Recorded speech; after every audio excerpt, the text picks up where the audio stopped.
Good morning সবাইকে। তোমরা সবাই কেমন আছো? আশা করি সবাই ভালো আছো। আমিও ভীষণ ভালো আছি। সকাল সকাল ঘুম ভাঙলো এই যে ইনার ডাকে, কি মিষ্টি ডাকছে না? তো আমাদের ফ্ল্যাটে এই প্রথম সরস্বতী পুজো হবে, সেই জন্য সব তৈয়ারি চলছে। এই যে ছেলেরা লেগে পড়েছে, এদিকে আমরাও লেগে পড়েছি ডেকোরেশনের জন্য। এই যে আমাদের প্রতিমা এসেই গেছে, এবার সবাই মিলে ডেকোরেশন করছি। এখানে আমি আলপনা দিতে ব্যস্ত। সত্যি বলতে আমার আলপনা দিতে ভীষণ ভালো লাগে, হয়তো অতটা আমি ভালো পারি না, কিন্তু ওই আর কি চেষ্টা করি আর কি। আপনারা আমার সারাদিনের ব্লগটা দেখবেন, কেমন লাগলো অবশ্যই জানাবেন, সাথে থাকবেন। তো সকাল সকাল সবাই স্নান টান করে সাজুগুজু করে চলে এসেছি, জোগাড় জাতি হয়েও গেছে, পুজো শুরু হয়ে গেছে। এইদিকে কি সুন্দর মাকে লাগছে না বলুন। আর এই যে আমাদের ছোট্ট ব্রাহ্মণ খুব সুন্দরভাবে পুজো করছে।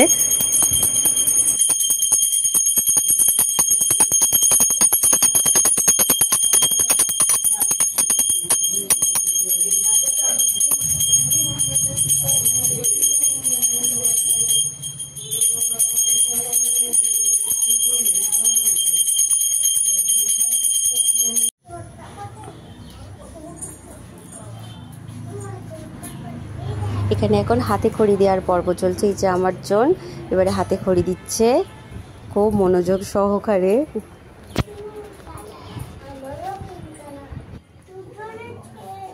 ওম সরস্বত্যই নমঃ।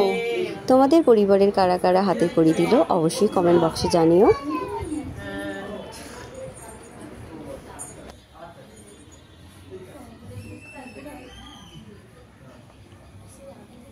আমার ছোট্টটার কাছে এই হাতে খড়ি ব্যাপারটা বেশ মজা লেগেছে, ব্যাপারটাকে খুব এনজয় করছে দেখছি।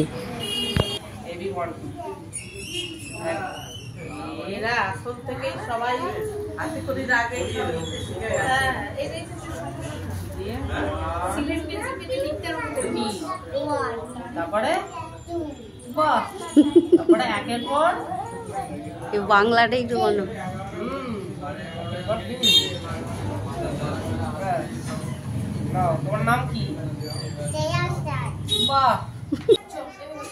এখানে আর একটা পুচকো হাতে খড়ি চলছে, আমার ছেলেরই ফ্রেন্ড শানভিকা, আমাদের ফ্ল্যাটের ছোট্ট মেম্বার, তারও এখন হাতে খড়ি পর্ব চলছে। হাতে খড়ি পর্বটা সবার কাছে বেশ এক্সাইটমেন্ট হয়েছে, তাই না? আমাদের দুপুরের পর্ব মিটে গিয়ে এখন সন্ধ্যার সময় আমরা সবাই আবার সাজুগুজু করে চলে এসেছি। এখন হচ্ছে সন্ধ্যা আরতি, তারপর সবাই মিলে ওই একটু নাচ গানে আড্ডা মারবো আর কি।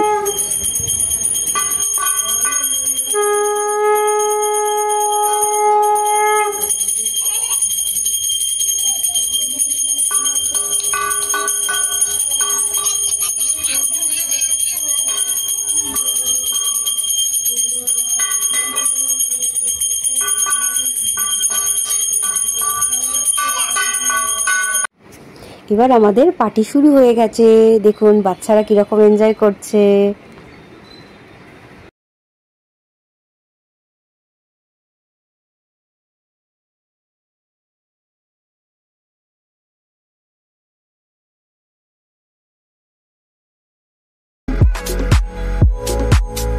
আর এখানে এটা কি হচ্ছে, এখানে আমরাও সবাই হাত পা নাড়াতে শুরু করে দিয়েছি।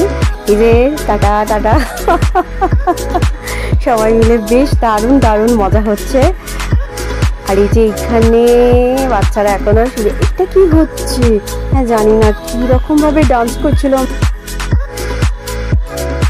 তোমরা বুঝতেই পারছো আমরা কোন গানে ডান্স করছি, শুধু কপিরাইটের বলে গানগুলো দিতে পারলাম না। তো পুজোর পরের দিন আমরা সবাই মিলে ঠিক করলাম সন্ধ্যার সময় সবাই মিলে একসাথে মুড়ি মাখা খাবো, দারুণ টেস্ট হয়েছিল। হচ্ছে এখন বরণ করা চলছে। সত্যি কথা বলতে দুদিন ধরে বেশ সবাই মিলে ফ্ল্যাটের সমস্ত মেম্বার মিলে দারুণ মজা করলাম।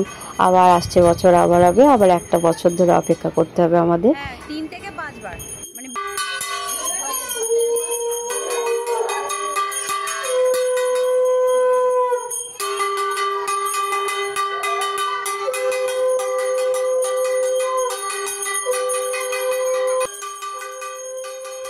অবশেষে মাকে বিদায় জানানোর পালা। আমাদের একটু সিঁদুর খেলা হলো। এবার যাব গঙ্গার ঘাটে প্রতিমা নিরঞ্জনের জন্য। কটা দিন দারুণ হই হুল্লোড়ে কাটলো। সত্যি বলতে এবার একটু মনটা খারাপ লাগছে, যাই হোক, এইভাবেই চলতে হবে। আবার আসছে বছর আবার হবে। আমরা তো গঙ্গার ঘাটে চলে এসেছি। এই যে সবাই দাঁড়িয়ে আছে, চারিদিক থেকে আরও সবাই এসেছে প্রতিমা নিরঞ্জনের জন্য। এই যে আমাদের প্রতিমা নিয়ে আসা হচ্ছে। এবছরের মতো সরস্বতী পুজো হলো, আবার আসছে বছর আবার হবে। তোমরা সবাই ভালো থেকো। আর আমার ব্লগটা কেমন লাগলো অবশ্যই জানিও। জানি অনেক ভুল ত্রুটি আছে, তবু তোমরা আমাদের ভুল হলেও অবশ্যই জানিও।